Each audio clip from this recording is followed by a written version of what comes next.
ये कहानी है एक भूले बिसरे गांव की, जहां एक शैतानी ताकत किसी का इंतजार कर रही थी। सोचिए, एक मामूली सा गहना कैसे एक भयानक कब्जे का दरवाजा बन सकता है। तो बात शुरू होती है मुकुल और अमृता से, जिन्हें एक शादी का न्योता जहांगीराबाद ले आया। गांव की कच्ची सड़क पर शाम ढलते ही उन्हें कुछ बहुत अजीब दिखाई दिया। अमृता की आंखें फटी रह गईं।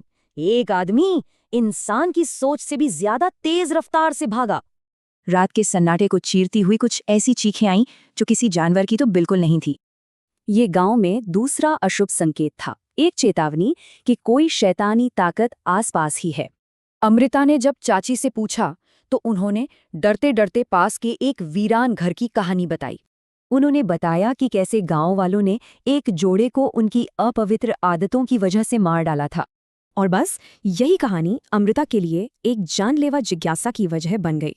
उसी रात अमृता अकेले ही उस खौफनाक घर में घुस गई, सिर्फ अपने फोन की लाइट के सहारे।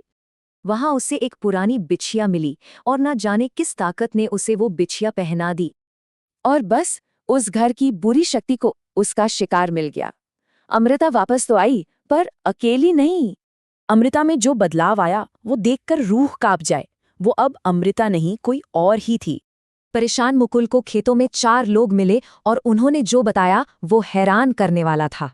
ये वही आत्माएं थीं जो उन्हें बचाने आई थीं। ये बुरी नहीं थीं, बस अमृता को बचाना चाहती थीं। मुकुल सब समझ गया। भागकर जब वो अमृता के पास गया तो उसे वो बिछिया दिखी, श्राप की जड़। अपनी पत्नी को बचाने के लिए मुकुल और उस शैतान के बीच एक भयानक लड़ाई शुरू हो गई।